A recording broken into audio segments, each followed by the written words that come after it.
Dr. Zyxthala's 4 eyes blinked in rapid succession, a clear sign of distress among the Ketheri species. In her 30 cycles of practicing xenobiology aboard the neutral medical station Asclepius, she had witnessed the deaths of countless beings from injuries far less severe than what lay before her now. Her serpentine lower body coiled nervously as she reviewed the case files one more time, hoping she had misread something, anything that would make this situation logical. The human lay motionless on the biobed, his chest barely rising with each labored breath. The emergency beacon from Kepler Station had screamed across subspace 12 hours ago. Industrial accident, plasma conduit rupture. 1 human casualty with unsurvivable injuries.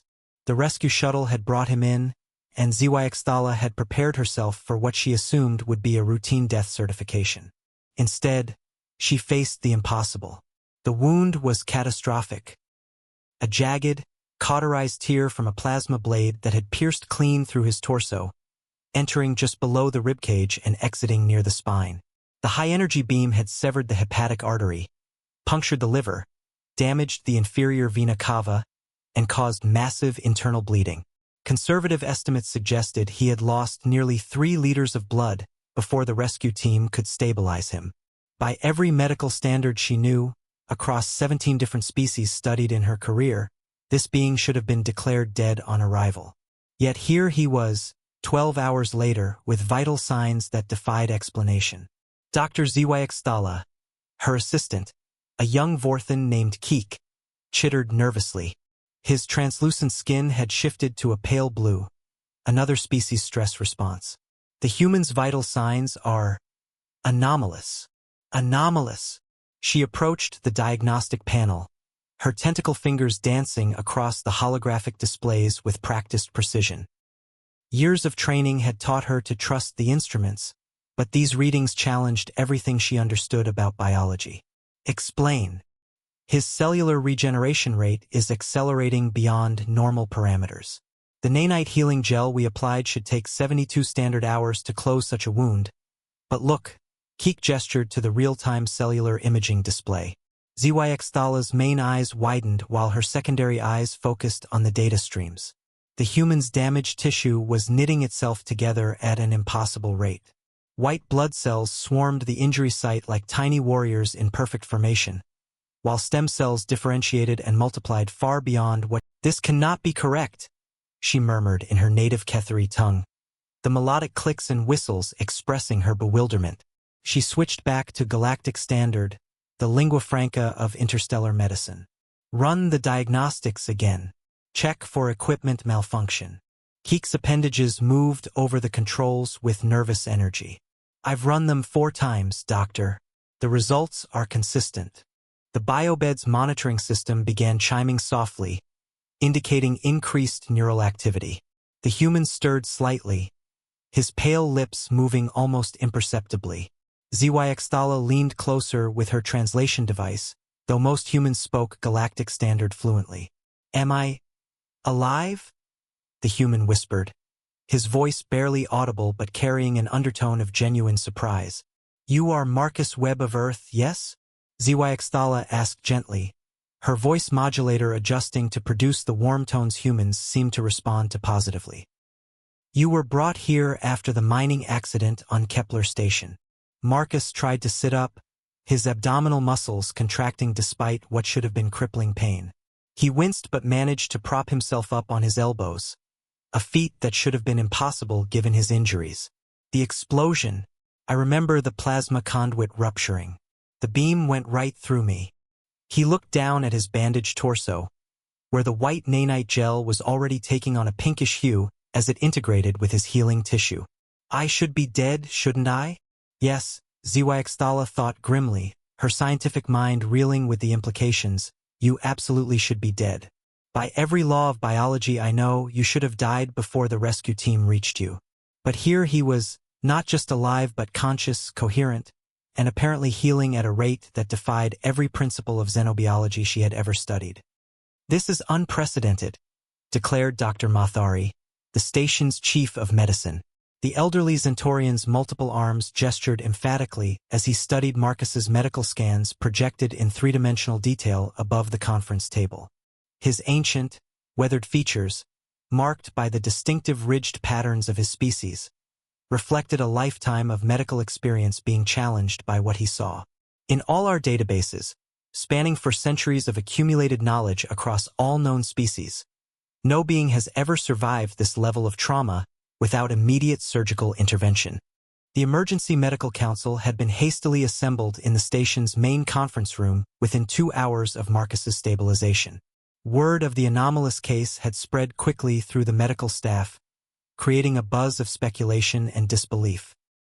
Representatives from 6 different species sat around the crystalline table that had been designed to accommodate various physiological forms, all studying the impossible case of Marcus Webb with a mixture of professional curiosity and genuine bewilderment.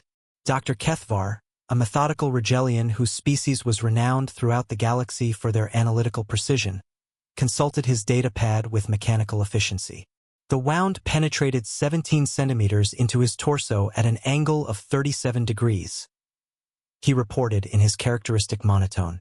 The plasma beam severed the hepatic artery completely, punctured the liver in multiple locations, damaged portions of the small intestine, and caused catastrophic internal bleeding.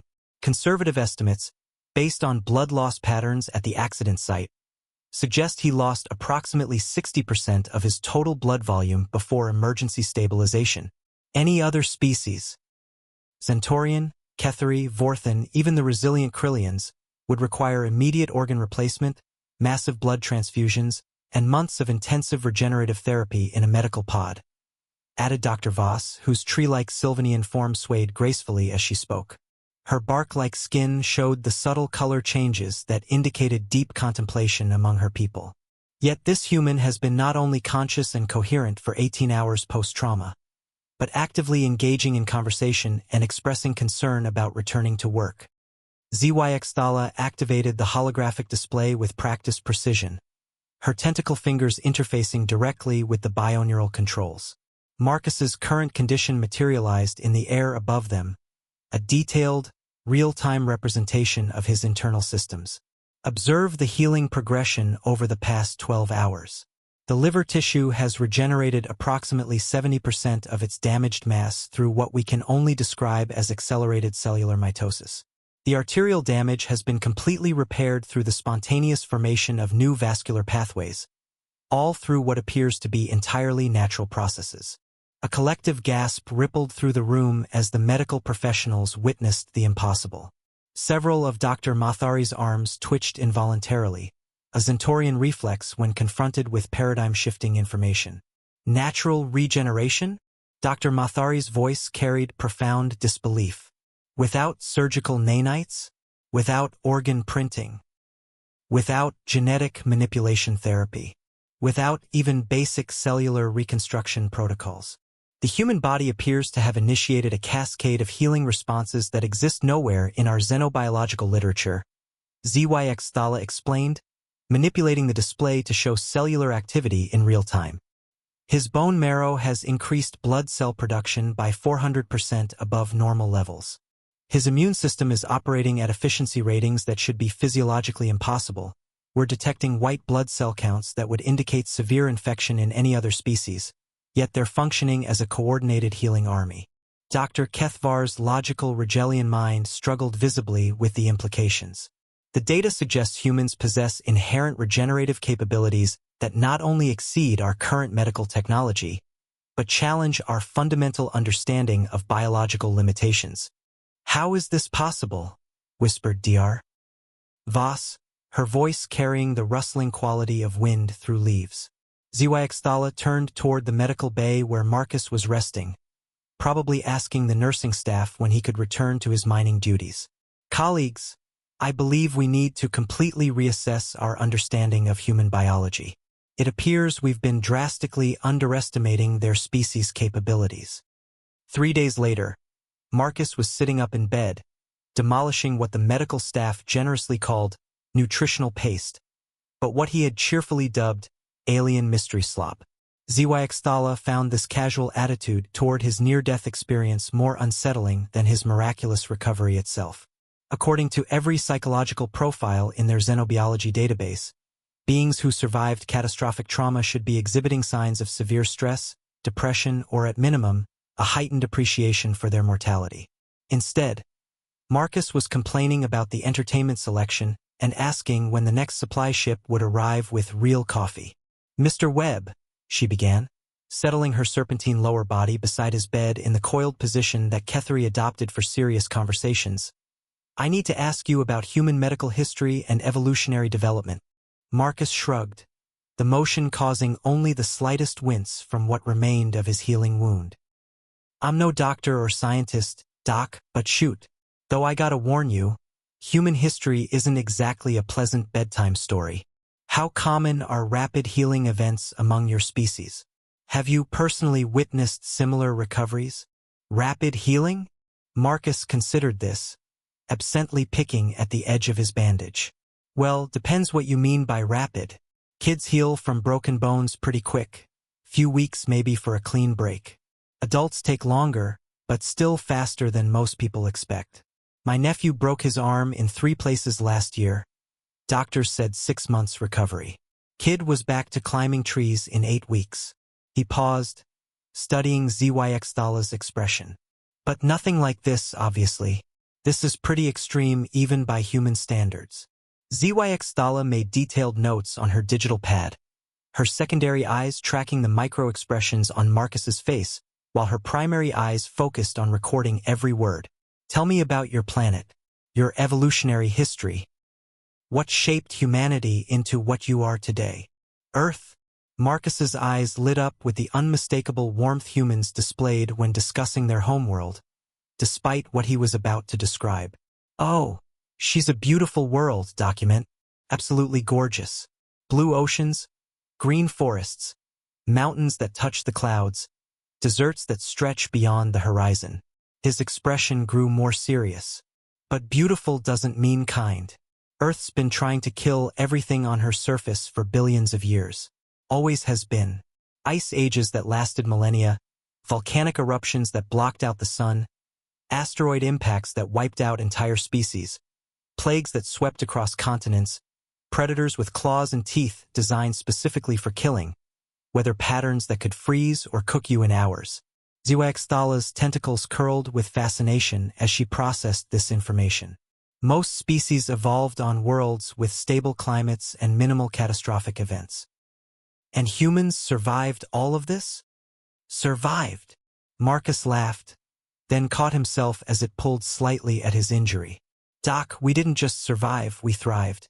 Humans survived because we're stubborn, adaptable creatures who refuse to accept that anything is impossible. When the ice came, we learned to make fire and build shelters. When the predators hunted us, we made tools and learned to hunt them back. When diseases tried to wipe us out, the survivors developed immunity and passed it on." "Elaborate on this stubbornness." Marcus's grin carried the weight of countless human stories. "We don't give up easy, document. It's not in our nature. My great-grandmother survived the Mumbai earthquake of '89, magnitude 8.3, one of the worst natural disasters in human history. Building collapsed on her, buried under 3 tons of concrete and steel debris for 6 days. Broken ribs, crushed leg, internal bleeding, dehydration. The rescue teams had officially given up, declared the area a total loss." He paused, his voice carrying pride and affection, but she kept knocking on the debris with a piece of rebar she'd found, tapping out SOS in Morse code every hour on the hour until someone finally heard her. ZYX 4 eyes blinked in rapid succession. "And she recovered from such trauma? Lived to be 97. Used to joke that the earthquake just made her more determined to stick around and annoy people longer. She said death would have to try harder if it wanted to claim a human."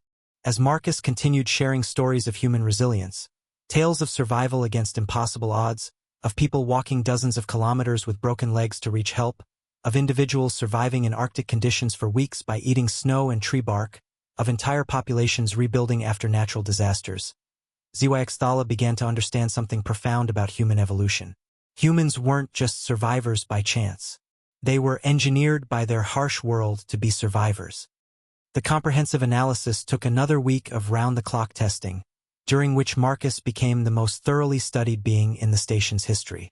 Blood samples, tissue biopsies, genetic sequencing, neurological mapping, psychological evaluations, every test known to galactic medicine was performed with his enthusiastic cooperation. Finally, he had joked to the research team, "Someone who's more curious about how I work than I am." When the results came back, they didn't just challenge medical understanding, they shattered it completely. Dr. HFY Stories stood before the expanded medical council, which now included representatives from the Galactic Medical Authority, the Interspecies Biology Institute, and several military medical corps. The conference room had been reconfigured to accommodate twice the usual number of attendees, with additional holographic projectors installed to display the unprecedented data they were about to review. "Colleagues," she began, her voice carrying the weight of a discovery that would redefine xenobiology, "our comprehensive analysis of human physiology has yielded results that fundamentally challenge our understanding of biological limitations." She activated the primary display, showing a detailed cross-section of human anatomy. Humans possess multiple redundant biological systems that operate far beyond the parameters we considered possible. Their cardiovascular system can function at 30% capacity while repairs occur elsewhere. Most species suffer complete cardiovascular failure at 50% function. Their liver, as we witnessed with Mr. Webb, can regenerate from as little as 25% remaining tissue. We've documented cases in human medical literature of individuals surviving with only 15% liver function. Admiral Thekmore of the Hegemony Medical Corps leaned forward with his mechanical appendages, his cybernetic implants whirring softly as they processed the information. "Dr. HFY Stories, these capabilities exceed our best medical technology. Our regeneration chambers require at least 60% organ integrity to begin reconstruction protocols." The analysis becomes more remarkable, HFY Stories continued, switching to a cellular-level display that showed bone marrow activity in real time. During crisis situations, human bone marrow can increase production of blood cells by 600% above baseline levels. Their immune systems can simultaneously fight multiple infections while coordinating massive healing responses. Mr. Webb's white blood cell count during recovery was 12 times normal levels, a reading that would indicate imminent death in any other species. The room buzzed with excited chatter in multiple languages as the implications sank in. "But perhaps most extraordinary," she said, raising her voice above the discussion, "is their stem cell distribution. Humans possess dormant stem cell populations throughout their entire body, in muscle tissue, organ walls, even within their skeletal structure. During severe trauma, these cells activate through chemical signals we're only beginning to understand. They can literally regrow damaged organs, reconstruct severed nerves, and rebuild destroyed tissue given sufficient time and nutritional resources." Dr. Voss swayed thoughtfully, her bark-like skin displaying the deep blue patterns that indicated profound contemplation among Sylvanians. "Their bodies essentially become biological repair factories during injury?" "Correct. And there's more." HFY Stories activated another display showing neurochemical activity. Their psychological response to trauma involves the release of compounds they call adrenaline and endorphins, rather than inducing shock states that slow healing. As occurs in most species, these chemicals actually accelerate their regenerative processes while simultaneously managing pain and maintaining cognitive function. Dr. Kethvar's analytical mind processed this information with visible strain. "You're suggesting that human stress responses are evolutionarily designed to enhance survival rather than preserve energy for basic functions?" "Precisely. We've been researching human historical records through their vast digital archives. They've survived multiple extinction-level events, ice ages lasting tens of thousands of years, volcanic winters, asteroid impacts, global pandemics, and countless natural disasters. Each catastrophic event appears to have selected for increasingly robust survival traits." She paused, looking around the room at representatives of species who had evolved on gentler worlds, under interstellar conditions, with stable climates and minimal predation pressure. "Gentlemen, we've been treating humans as just another fragile carbon-based species requiring protection and careful environmental management. But Marcus Webb's recovery, combined with this comprehensive analysis, suggests something else entirely. Humans may be the most resilient complex life form we've ever encountered. The implications hung heavy in the recycled air as everyone contemplated what this meant for their understanding of not just human capabilities, but the very nature of biological survival in an often hostile universe. Word spread through the galactic medical community like wildfire through dry grass. Within 72 hours of the initial report's release, secure communication channels across 12 star systems were buzzing with requests for Marcus Webb's complete medical files.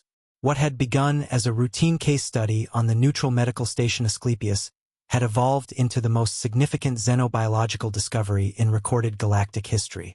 Dr. ZYX Thala found herself fielding calls from research institutions she'd only dreamed of working with, the prestigious Academy of Biological Sciences on Rigel Prime, the Advanced Xenobiology Institute in the Centauri system, even the secretive biowarfare research division of the hegemony. Her personal communication array, typically silent except for routine medical consultations, now chimed constantly with priority transmissions from across known space. Dr. ZYX Thala came the first transmission of the day from Dr. Veldar of the renowned Andromedian Institute, his crystalline form shimmering with excitement through the holographic display. "We must discuss your human patient immediately. The implications for regenerative medicine alone could revolutionize treatment protocols for 17 different species.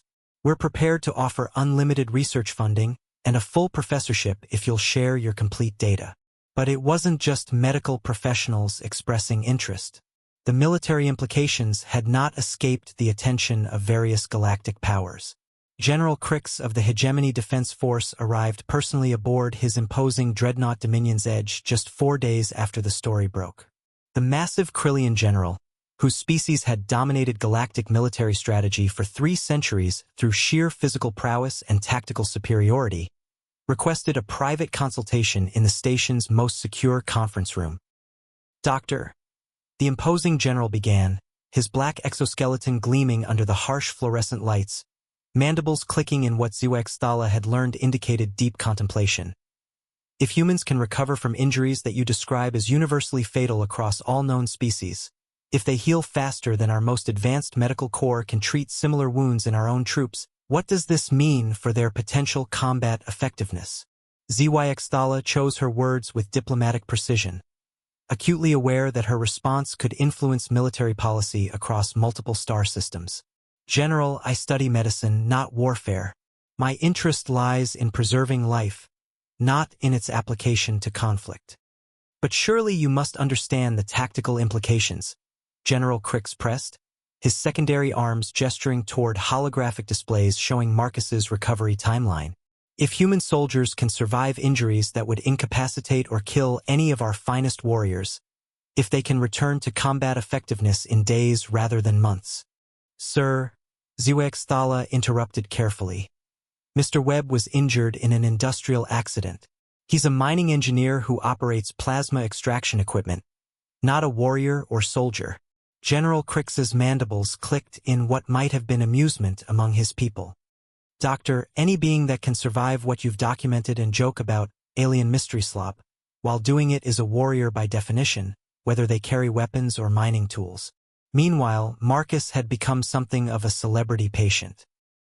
Researchers from dozens of species visited the medical bay daily, scanning him with every conceivable instrument, taking tissue samples with his cheerful permission, and asking endless questions about human physiology, psychology, and cultural attitudes toward pain and recovery. The normally quiet medical station had transformed into a bustling research hub, with temporary laboratories being established in cargo bays and additional staff quarters hastily constructed to accommodate the influx of scientists. "Doc," Marcus said to ZYX Thala during one of their regular sessions, now conducted under the watchful censors of a dozen different research teams, "I'm starting to feel like the main attraction at some kind of interspecies zoo. What's the big deal?" "So I healed up quicker than expected. My species has always been good at bouncing back from nasty situations." "Mr. Webb," she replied carefully, aware that their conversation was being recorded by multiple galactic institutions. "Your recovery isn't just quick by galactic standards. It's physically impossible. You've survived trauma that should have been fatal with minimal medical intervention. using only your body's natural healing processes. Marcus considered this revelation with the same casual attitude he'd shown toward his near-death experience. So, humans are tougher than most other aliens out there? Mr. Webb, Zuextala said quietly. Humans may be tougher than all other aliens, by a significant margin. The weight of this revelation was rippling outward through the galaxy, and Zuextala realized they were witnessing the beginning of a fundamental shift in how humanity would be perceived among the stars. 2 weeks after his arrival, Marcus Webb was cleared for discharge with a clean bill of health that would have seemed miraculous if not for the comprehensive documentation of his recovery. His wound had healed completely, leaving only a thin, silvery scar that he wore like a badge of honor. His organ function had returned to normal parameters, better than normal according to some readings. His blood work showed optimal levels across every category. By every conceivable medical measure, he was healthier than many beings who had never suffered so much as a minor injury. As Dr. Zuextala completed his final medical assessment in the bustling medical bay, now expanded with additional monitoring equipment from a dozen different research institutions, she realized something that made her tentacles curl with a mixture of fascination and unease. Mr. Webb, she began, reviewing the comprehensive datapad that contained more information about one patient than she'd compiled in her entire previous career. During our extensive conversations about your recovery, you mentioned several times that your injury wasn't particularly severe by human standards. Could you elaborate on what constitutes severe in human medical terminology? Marcus pulled on his freshly laundered work shirt, the motion causing no discomfort whatsoever despite the catastrophic injury he'd sustained just 14 days earlier. Well, yeah, he replied with characteristic nonchalance. I mean, it hurt like hell and scared the living daylights out of me, but I've known people who've survived much worse and made complete recoveries. Zuextala's 4 eyes blinked in rapid succession, her secondary eyes focusing intently on his facial expressions for any sign of exaggeration or false bravado. Please, provide specific examples. My buddy Jake Rodriguez got caught in a plasma storm during maintenance operations on Titan Station. You know, those electrical hurricanes that happen near gas giant magnetospheres? The energy discharge fried half his nervous system, caused massive neurological damage, temporary paralysis from the waist down, and burned about 30% of his body. Doctors said he'd never walk again. Marcus shrugged casually. Took him 3 months of physical therapy and some stubborn determination, but he made a full recovery. Last I heard, he was back doing EVA work on deep space construction projects. Zuextala's tentacles trembled as she processed this information. Neurological damage severe enough to cause paralysis was considered irreversible by galactic medical standards.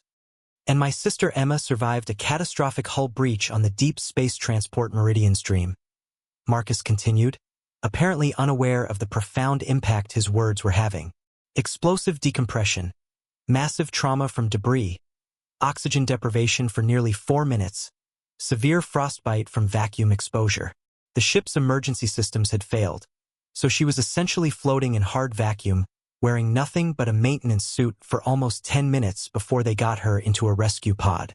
She survived explosive decompression and extended vacuum exposure? Zuextala's voice carried disbelief that bordered on horror. Every species in the galactic database would suffer irreversible cellular damage within seconds of vacuum exposure. Sure did. Spent 2 weeks in the medical bay, lost some fingers to frostbite, but otherwise made a full recovery. She jokes that the experience gave her a healthy respect for proper safety protocols and good quality spacesuits. The implications crashed over Zuextala like a tsunami of paradigm-shifting realization.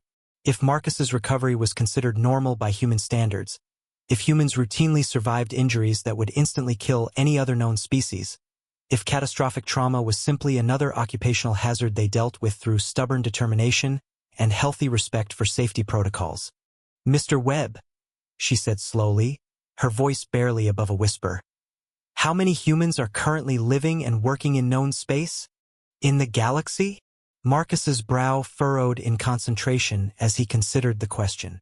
Oh, probably around 50 billion by now, scattered across maybe 3,000 systems. We've been spreading out pretty steadily for the past century or so. Lots of mining operations, trading posts, research stations, terraforming projects, deep space exploration missions. Humans go where the work is, and the work tends to be in places that are dangerous, remote, or just plain hostile to most other species. 50 billion humans. 50 billion beings who could potentially survive catastrophic trauma that would kill any other sentient species. 50 billion individuals who had been forged by one of the most brutal evolutionary environments ever documented, scattered across 3,000 star systems, taking on the most dangerous jobs in the galaxy with casual competence. And the galactic community had been treating them as just another fragile species requiring protection and careful environmental management. Mr. Webb, HFY said quietly, her voice carrying the weight of a revelation that would reshape interspecies relations. I believe the galaxy's understanding of humanity is about to change dramatically. Change how? Marcus asked, genuinely curious as he gathered his few personal belongings. She looked at him, this unassuming mining engineer who had survived what should have been certain death, and was now casually discussing it as a minor workplace incident while planning to return to one of the most dangerous occupations in known space. I think the galaxy is about to realize that humans aren't the ones who need protection. 6 months later, Dr. HFY stood before the Grand Assembly of the Galactic Medical Consortium on the neutral world of Nexus Prime, delivering what would become known as the Webb Paradigm Address. Her groundbreaking paper, Homo Sapiens, a comprehensive analysis of extreme survival adaptations, had become the most downloaded, cited, and debated scientific publication in recorded galactic history, fundamentally altering humanity's place in the cosmic community. The massive amphitheater, designed to accommodate representatives from 47 different species, buzzed with anticipation. Holographic displays showed her research being simultaneously translated into over 300 languages and broadcast to medical institutions across 12 galaxy sectors. Esteemed colleagues, she began, her voice amplified by advanced translation matrices. 6 months ago, we believed we understood the biological limitations of sentient life. Today, I present evidence that challenges every assumption we've made about survival, adaptation, and the very nature of resilience itself. The comprehensive study she had conducted wasn't limited to Marcus Webb's remarkable recovery. With cooperation from human medical archives and volunteers from across human space, her team had documented thousands of cases that defied conventional medical understanding. Humans surviving atmospheric conditions that would prove lethal to most galactic species within minutes. Individuals enduring radiation exposure levels that should have caused immediate cellular breakdown. Immune systems successfully adapting to alien pathogens that had devastated entire non-human colonies. We documented a mining crew on Kepler 442b who survived a methane gas explosion that should have killed them instantly, she reported, activating holographic displays showing before and after medical scans. Severe chemical burns across 60% of their bodies, massive internal injuries, prolonged exposure to toxic atmospheres. Not only did all 7 crew members survive, but they returned to active duty within 4 months. The audience stirred with amazement as more cases appeared on the displays. A human research team on the ice world of Hoth 7 survived temperatures of -80 degrees Celsius for 11 days after their heated shelter was destroyed. They sustained themselves by eating snow and burning their equipment for warmth. Most species would experience fatal hypothermia within hours under such conditions.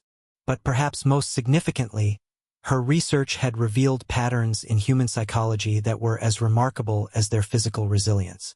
Humans possess what they term adaptive stubbornness, a psychological trait that transforms potentially fatal stress into motivation for survival.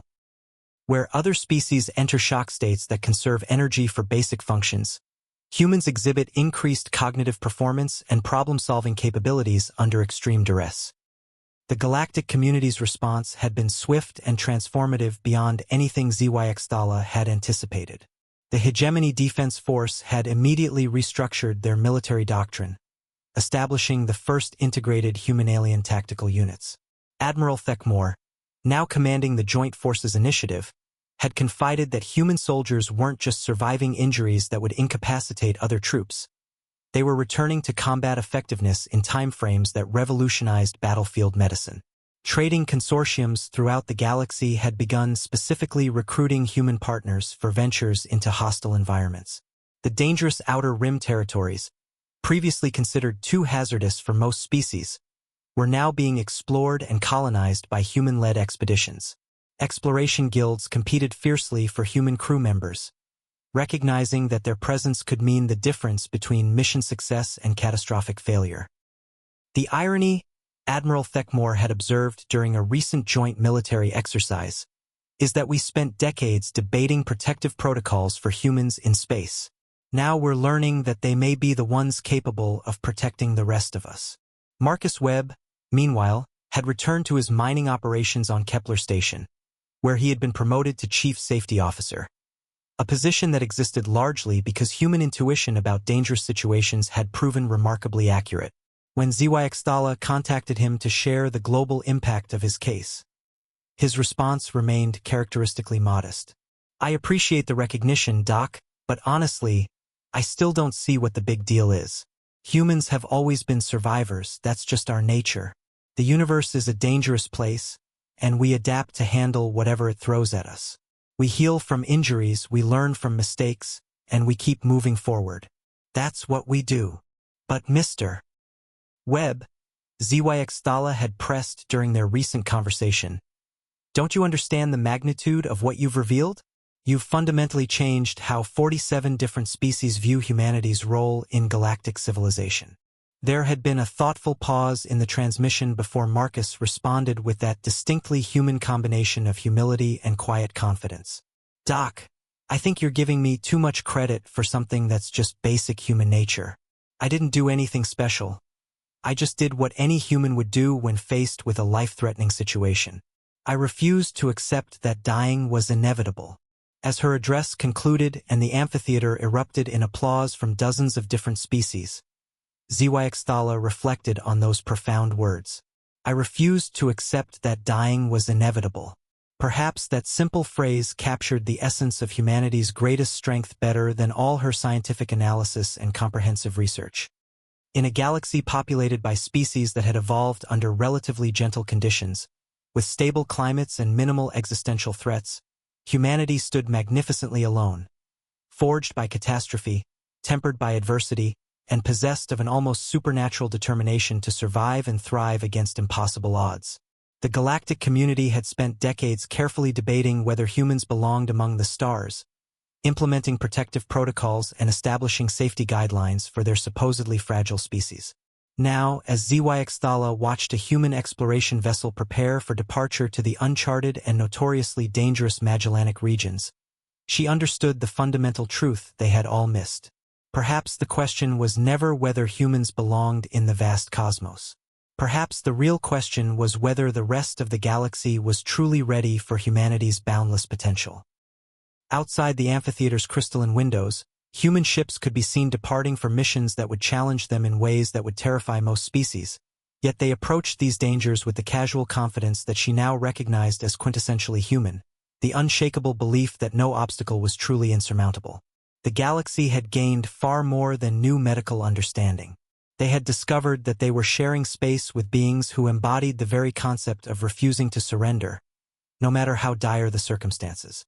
And Dr. HFY suspected that Marcus Webb's remarkable recovery was only the beginning of humanity's true story among the stars. Author's note: this HFY story explores the concept of human resilience through the lens of an alien medical professional discovering just how remarkably tough humans really are. The theme celebrates humanity's evolutionary advantages while maintaining the sense of wonder and discovery that makes the HFY genre so compelling.